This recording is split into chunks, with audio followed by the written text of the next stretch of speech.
Hello, students. Welcome back. Today we are decoding the LBA2 English Assessment Blueprint for 2nd PUC, and more importantly, I'll show you some examples of lots and HOTS questions from your lessons and grammar topics. ನಮಸ್ಕಾರ ವಿದ್ಯಾರ್ಥಿಗಳೇ, 2nd PUC English LBA2 exam ಹತ್ತಿರ ಬರ್ತಾ ಇದೆ. Blue print ಹೇಗೆ ಕೆಲಸ ಮಾಡುತ್ತೆ ಹಾಗೂ LOTS ಅಂದರೆ direct question, lower order thinking skill, ಮತ್ತು HOTS higher order thinking skill ಅಂದರೆ ಕ್ರಿಟಿಕಲ್ ಥಿಂಕಿಂಗ್ ಕ್ವೆಶ್ಚನ್ಸ್. ಈ 5 ನಿಮಿಷದಲ್ಲಿ ನಾವು ಈ ಸ್ಕ್ರೀನ್ ಮೇಲೆ ಇರೋ ಬ್ಲೂ ಪ್ರಿಂಟ್ ಮತ್ತು ಎಕ್ಸಾಂಪಲ್ಸ್ ಜೊತೆ ಅರ್ಥ ಮಾಡ್ಕೊಳ್ಳೋಣ. First let's look at the text book section. This is for total of 22 marks. We have 2 dear and on children. 2 dear ನಿಂದ ನಮಗೆ 12 ಮಾರ್ಕ್ಸ್ ಮತ್ತು ಆನ್ ಚಿಲ್ಡ್ರನ್ನಿಂದ 10 ಮಾರ್ಕ್ಸ್ ಕ್ವೆಶ್ಚನ್ಸ್ ಇರುತ್ತೆ. ಆದರೆ ಈ ಲಾಟ್ಸ್ ಮತ್ತು ಹಾಟ್ಸ್ ಅಂತಂದರೆ ಏನು? ಫಾರ್ ಎಕ್ಸಾಂಪಲ್, ಇವಾಗ ನಿಮಗೆ ಪ್ರಶ್ನೆ, what was the population of Monaco? 6,000, 7,000, 12,000 ಅಂತ ಆಪ್ಷನ್ಸ್ ಕೊಟ್ಟಿದ್ರೆ ಅದು ಲಾಟ್ಸ್ ಕ್ವೆಶ್ಚನ್ ಆಯಿತಾ. ಅದೇ ನಿಮಗೆ why did the king commute the death sentence, why did the king modify the death sentence ಅಂತ ಕ್ವೆಶ್ಚನ್ ಬಂದರೆ ಅದು HOTS question. What was the population of Monaco ಅಂತಂದ್ಬಿಟ್ಟು ಆಪ್ಷನ್ಸ್ ಕೊಟ್ಟಿದ್ದಾಗ ನೀವು ಆನ್ಸರ್ 7,000 ಅಂತ ಬರೀತೀರಾ ಅಂತ ಇಟ್ಕೊಳ್ಳಿ. ಇದು ಲಾಟ್ಸ್ ಅಂದರೆ ಟೆಕ್ಸ್ಟ್ ಬುಕ್ ಓದಿದ್ರೆ ತಕ್ಷಣ ಬರೆಯೋ ಡೈರೆಕ್ಟ್ ಕ್ವೆಶ್ಚನ್, ಇದು ನಿಮ್ಮ ಮೆಮೊರಿ ಬೇಸ್ಡ್. ಅದೇ ಹಾಟ್ಸ್ನಲ್ಲಿ ಈ 2 ಡಿಯರ್ ಚಾಪ್ಟರ್ನಿಂದ ಹಾಟ್ಸ್ ಕ್ವೆಶ್ಚನ್ ಬಂದರೆ ಹೇಗಿರುತ್ತೆ?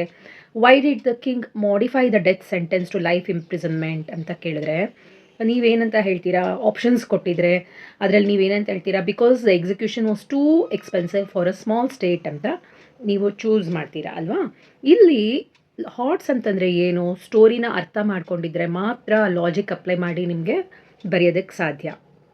ಅದಕ್ಕೆ ನಿಮಗೆ ಇಲ್ಲಿ ನೀವು ನೋಡ್ಬೋದು, ಲಾಟ್ಸಿಂದ ನಿಮಗೆ 1 ಮಾರ್ಕದು 3 ಕ್ವೆಶ್ಚನ್ ಇರುತ್ತೆ, ಮತ್ತು ಹಾಟ್ಸಿಂದ ನಿಮಗೆ 1 ಕ್ವೆಶ್ಚನ್ ಇರುತ್ತೆ. ಅಂದರೆ ಟೋಟಲಿ ನಿಮಗೆ 4 ಮಾರ್ಕ್ಸ್ 2 ಡಿಯರಿಂದ ಬರುತ್ತೆ, 1 ಮಾರ್ಕ್ ಕ್ವೆಶ್ಚನ್. ಮತ್ತು ಆನ್ ಚಿಲ್ಡ್ರನ್ನಲ್ಲಿ ನೀವು ಕೇವಲ ಲಾಟ್ಸ್ ಮಾತ್ರ ಇದೆ, ಹಾಟ್ಸಲ್ಲಿಲ್ಲ. That is 6 ಮಾರ್ಕ್ಸ್ಗೆ. ಈಗ 2 ಮಾರ್ಕ್ಸಿಗೆ ಹೋದರೆ ನಿಮಗೆ 2 ಡಿಯರಿಂದ 2 ಮಾರ್ಕ್ಸ್ ಕ್ವೆಶ್ಚನ್ಸ್ ಯಾವುದೂ ಇಲ್ಲ. ಆನ್ ಚಿಲ್ಡ್ರನ್ನಲ್ಲಿ ನಿಮಗೆ ಲಾಟ್ಸಿಂದ 2 ಮಾರ್ಕ್ಸ್ ಕ್ವೆಶ್ಚನ್ಸ್ ಇದೆ, ಮತ್ತು 4 ಮಾರ್ಕದು ಯಾವುದೂ ಇಲ್ಲ. ಹಾಗೆ 2 ಡಿಯರ್ನಲ್ಲಿ ನಿಮಗೆ 4 ಮಾರ್ಕದು ಲಾಟ್ಸಿಂದ 1 ಕ್ವೆಶ್ಚನ್ನು, ಹಾಟ್ಸಿಂದ 1 ಕ್ವೆಶ್ಚನ್ ಇದೆ. That is it. So that covers your 22 marks from the text book. ಈಗ ಗ್ರಾಮರ್ ಸೆಕ್ಷನ್ ನೋಡೋಣ. ನಾವು moving to the grammar section. Pronoun reference skills, and this is for 15 marks, and expressions is for 8 marks. ಗ್ರಾಮರಲ್ಲಿ ಕೂಡ LOTS ಮತ್ತು ಹಾಟ್ಸ್ ಹೇಗೆ ಬರುತ್ತೆ ಅಂತ ನೋಡೋಣ. ಫಾರ್ ಎಕ್ಸಾಂಪಲ್, ನಾವು ನೋಡಿದ್ದೀವಿ, the king was dash when he found maintaining the prisoner was costly. ನಿಮಗೆ ಚಾಯ್ಸಸ್ ಕೊಟ್ಟಿರುತ್ತೆ. ಅಂದರೆ ಇಲ್ಲಿ ಕಾಂಟೆಕ್ಸ್ನ ಅರ್ಥ ಮಾಡಿಕೊಂಡು ನಾವು ಸರಿಯಾಗಿ ಅದಕ್ಕೆ ಹೊಂದುವ ಎಕ್ಸ್ಪ್ರೆಷನ್ನ ಹಾಕಬೇಕು. ಹಾಗೆ ಪ್ರನೌನ್ ಸ್ಕಿಲ್ನಲ್ಲಿ ಪ್ಯಾಸೇಜ್ನ ಕೊಟ್ಟಿರ್ತಾರೆ, ಪ್ರನೌನ್ಸ್ನ ಹೈಲೈಟ್ ಮಾಡಿರ್ತಾರೆ. Monaco was a tiny kingdom, it had a small army.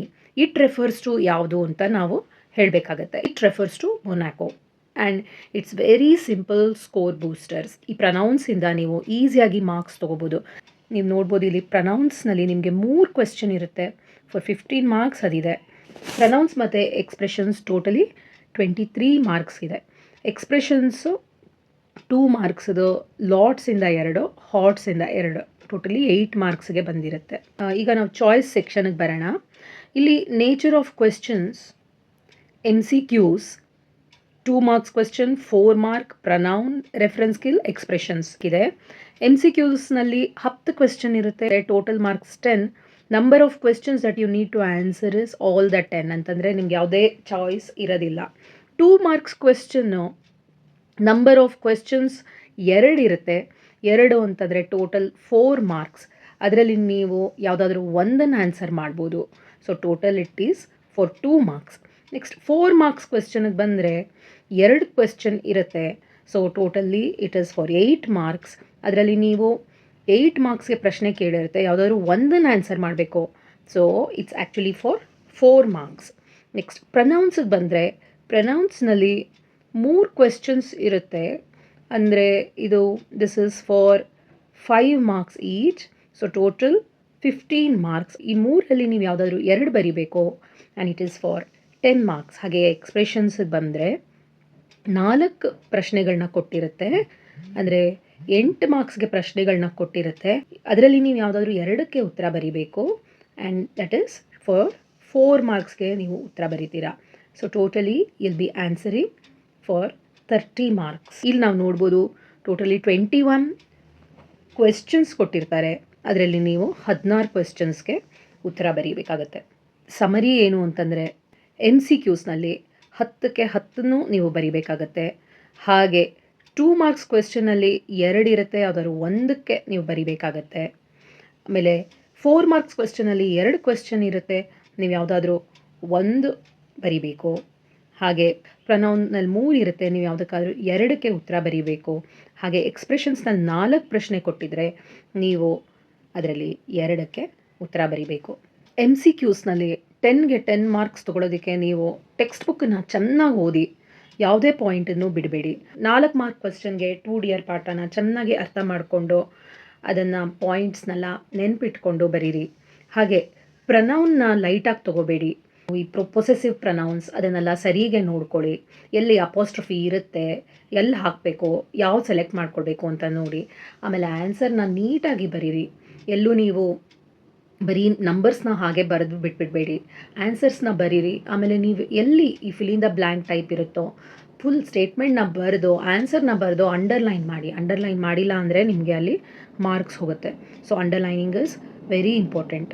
Students, if you found this blueprint explanation and example breakdown helpful, please drop a like and subscribe to the channel for more second PUC English guidance. All the best for your exam. ನಿಮಗೆ ಈ video ಇಷ್ಟ ಆಗಿದೆ, ಇದರಿಂದ ಉಪಯೋಗ ಆಗುತ್ತೆ ಅಂತಂದರೆ ಒಂದು like ಕೊಡಿ. ಆಮೇಲೆ ಮುಂದಿನ ವೀಡಿಯೋಸ್ ನೋಟಿಫಿಕೇಷನ್ಸ್ಗಾಗಿ ಸಬ್ಸ್ಕ್ರೈಬ್ ಮಾಡಿ. Sharing is caring. ನಿಮ್ಮ ಫ್ರೆಂಡ್ಸ್ ಜೊತೆ ಇದನ್ನು ಶೇರ್ ಮಾಡಿ. ಮುಂದೆ ಸಿಗೋಣ ಮತ್ತೆ ಇನ್ನಷ್ಟು ಇನ್ಫಾರ್ಮೇಷನ್ ಜೊತೆ ಮುಂದಿನ ವಿಡಿಯೋದಲ್ಲಿ. ಅಲ್ಲಿವರೆಗೂ keep learning, keep growing. All the best.